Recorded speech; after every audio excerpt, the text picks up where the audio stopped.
Thanks for joining again my channel Coding with Rakhi. If you are new on this channel, please do subscribe and share. Without any further delay, we start watching today's topic. अब हमारे को access करना है। हमारे पास दो methods होते हैं data frame के अंदर वैल्यू को एक्सेस करने के लिए, लॉक होता है और आई लॉक होता है। ठीक है, ये और या फिर इंडेक्सिंग यूज करते हैं हम। तो कैसे करेंगे, हम तीनों मेथड देखते हैं। पहले हम लॉक और आई लॉक देखते हैं, फिर उसके बाद हम इंडेक्सिंग देखेंगे। Pandas provide lock and iLock method to access the subset for a data frame using the row or column.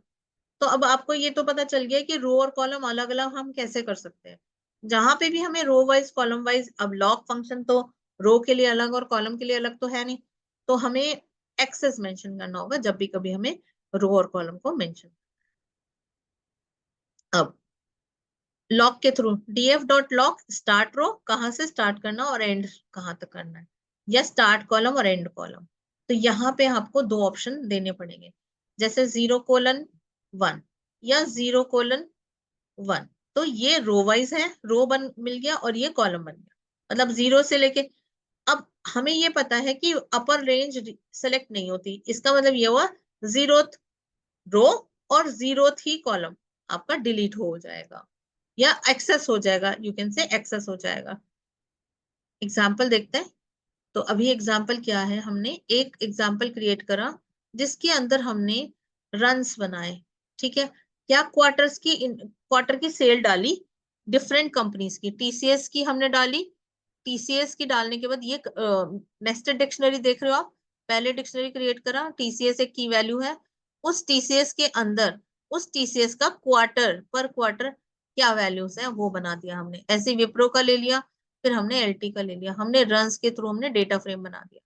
तो देखो क्या बना, नेस्टेड लिस्ट, नेस्टेड डिक्शनरी अगर है तो देखो कैसे बनेगा। जो इनर वाली आपकी डिक्शनरी होती है वो रोज में चली जाती है, ठीक है, और जो आउटर वाली जो की वैल्यूज होती हैं वो कॉलम बनती है। हमेशा के लिए याद रखो, जो हमारे पास की वैल्यूज होती हैं वो बेसिकली कॉलम बनाने के काम आती हैं। कभी भी अगर आपके पास ये नेस्टेड नहीं होता, लिस्ट होती है, लेट्स सपोज आपके पास ये होता टीसीएस सिंगल कोर्स में कोलन, यहाँ पे मैंने लिस्ट दे दी होती, ये लिस्ट होती, मतलब 10 20 30 ऐसे कुछ करके लिस्ट होती, तो टीसीएस कॉलम हो जाता और ये जो लिस्ट है वो हमारी 10 20 30 ऐसे इंडेक्स बना लेता अपने आप से, टीसीएस कॉलम हो जाता। बट हम यहाँ पे दो की वैल्यूज प्रोवाइड कर रहे हैं।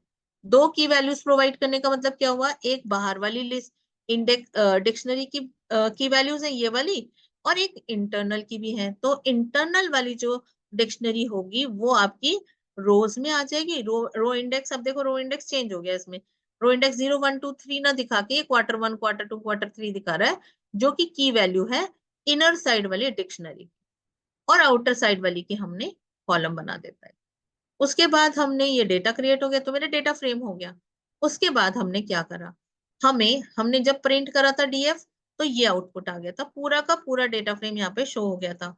लेकिन अगर हम डॉट लॉक करते हैं और मैंने यहाँ पे मेंशन करा है Q3 comma colon, Q3 comma colon, तो इसने मुझे सिर्फ Q3 जो था उसकी इंफॉर्मेशन शो कर दी।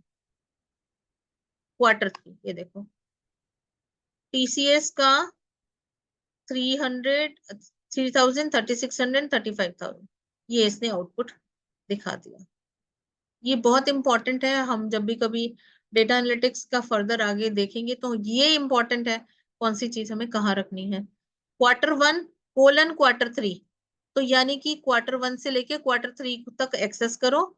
और अब देखो इसके अंदर ये ध्यान रखना है, अभी मैं आपको बता रही थी कि अपर वैल्यूज नहीं लेता, इंडेक्स के अंदर अपर वैल्यू नहीं है, लेकिन अगर हम यहाँ पे Q1 to Q3 कह रहे हैं तो उसने इसको इंक्लूड करा है 3 वाले को भी।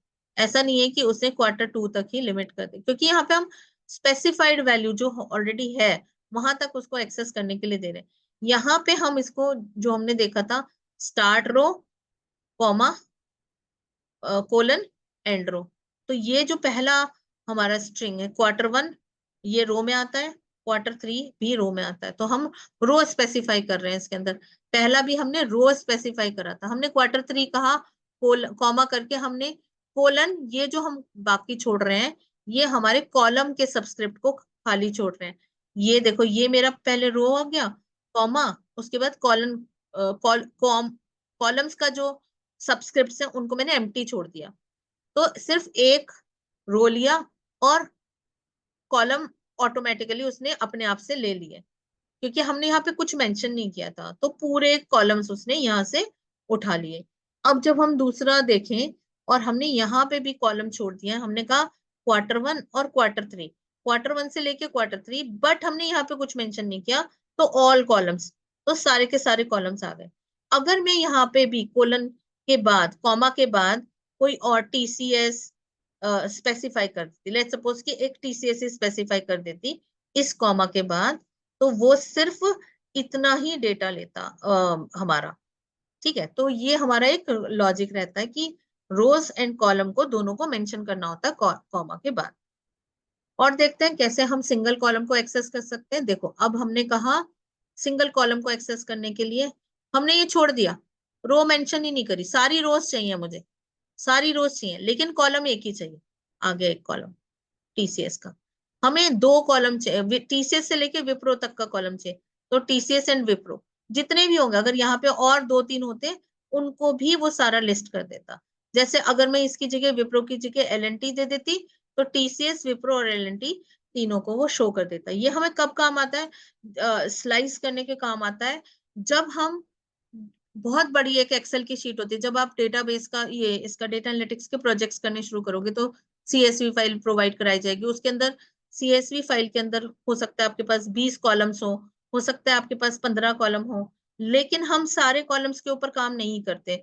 हम जब भी कभी डेटा एनालिटिक्स करते हैं, हम या तो कैटेगोरिकल डेटा के ऊपर काम करते हैं, या फिर हम न्यूमेरिक डेटा के ऊपर काम करते हैं, क्योंकि हमारा जो नंबर होता है वो बेसिकली ही हमारा सारे के सारे मशीन लर्निंग के या डेटा एनालिटिक्स के मॉडल को अप्लाई करता है।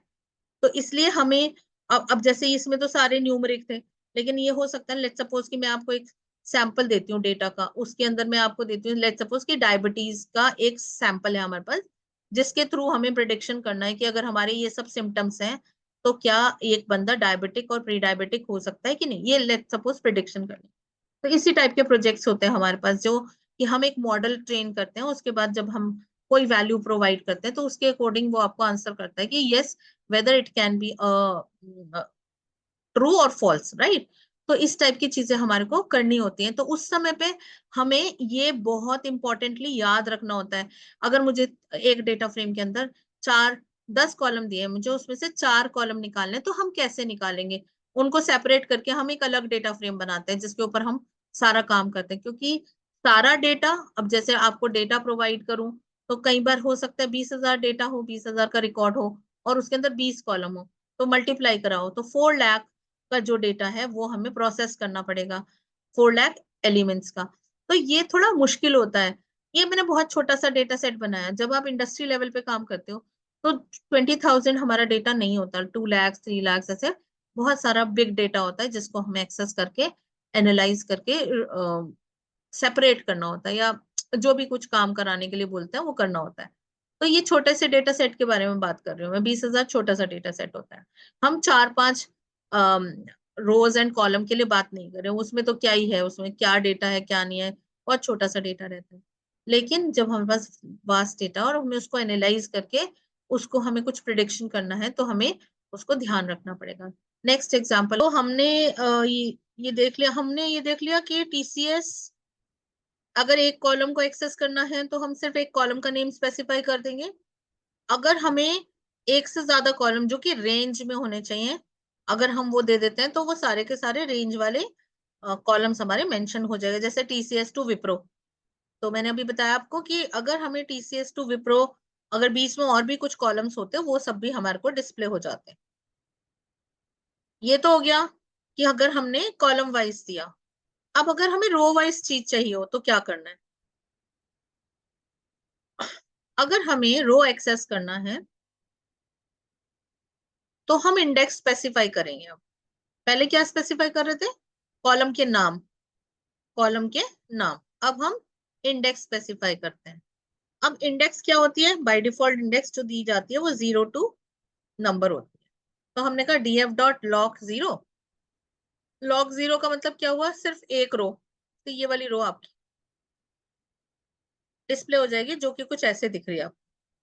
ठीक है, अगर आप एक से ज्यादा रो, 0 1 2, 0 से लेके 2 तक, हमने अब यहाँ पे रो का सबस्क्रिप्ट दिया है 0 से लेके 2 तक, तो 0 1 और 2 ये आपकी सॉरी सॉरी ये नहीं, 0 1 2 तीन रोज आपकी डिस्प्ले हो जाएंगी, वो कॉलम है, तो हमारी तीन रो आ जाएंगी 0 1 2। अब देखो इसके अंदर ये ध्यान रखना है, पहले हमने जो रेंज पढ़े थे, रेंज एक मेथड पढ़ा था, उसके अंदर अपर सबस्क्रिप्ट जो है वो एक्सेसिबल नहीं होता, अपर स्क्रिप्ट। लेकिन यहाँ पे जब आप लॉक फंक्शन या आई लॉक फंक्शन यूज करोगे, तो यहाँ पे लोअर लिमिट, लोअर सबस्क्रिप्ट और अपर सबस्क्रिप्ट दोनों इंक्लूडेड होते हैं हमारे आउटपुट के अंदर, तो ये चीज बहुत ध्यान रखने वाली होती है।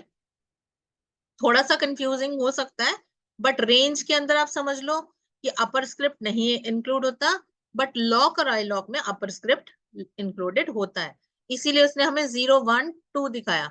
अगर ये रेंज की तरह से बिहेवियर करता तो ये हमें 0 और 1 ही दिखाता। अब आई लॉक, अब हमारे को आई लॉक क्या मिलता है, इंडेक्स के बेसिस पे, based on numeric index value, अगर आपको एक्सेस करनी है तो क्या दोगे, तो हमारे को जो कॉलम्स होते हैं उनकी भी इंडेक्स 0 से स्टार्ट होती है, और अगर हम रो देख रहे हैं, रो की तो इंडेक्स है ही स्टार्ट 0 से लेके 1 तक की होती है, बट कॉलम में हम कॉलम नेम स्पेसिफाई कर रहे थे, but we can also specify the column index, जो कि अगेन 0 से स्टार्ट होती है और लास्ट नंबर तक जाते हैं। If we pass colon in row or column part, then panda provide the entire rows or column respective। देखते हैं कैसे वो हमें बताएगा, देखते हैं।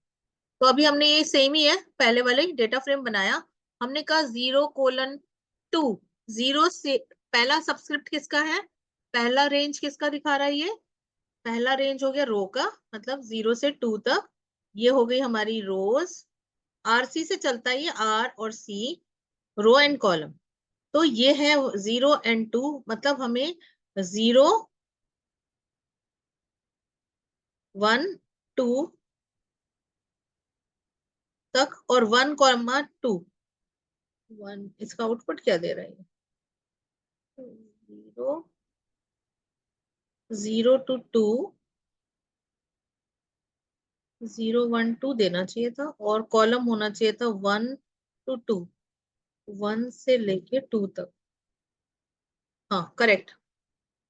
अभी क्या हुआ था, लॉक के अंदर क्या पढ़ा था हमने, कि अगर हम ये मेंशन कर रहे हैं 0 to 2, इसका मतलब 0 1 2, ठीक है, और अगर हम ये मेंशन कर रहे हैं 1 और 2, तो ये हमारी इंडेक्स है कॉलम की 0 1 और 2, तो यानी कि 1 और 2 दोनों, क्या फंक्शन हमने यूज किया था, लॉक फंक्शन। अब हम क्या यूज कर रहे हैं, आई लॉक। आई लॉक कैसे बिहेव करेगा, जैसे हमारी रेंज बिहेव करती है।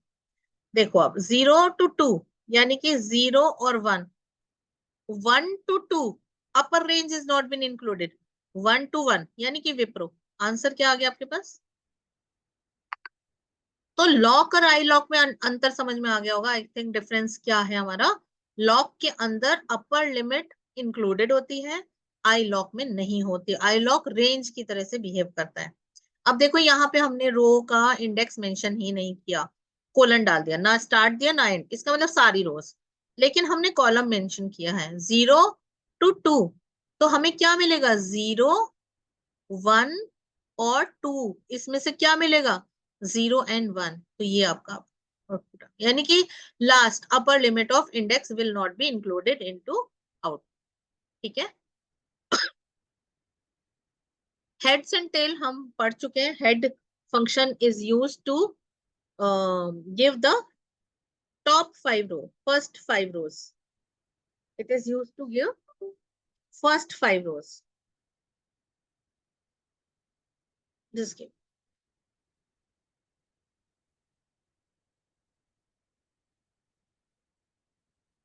first 5 rows, tail will gives you last 5 rows। ठीक। Thanks for watching. If you like the content of this video, please do subscribe and share.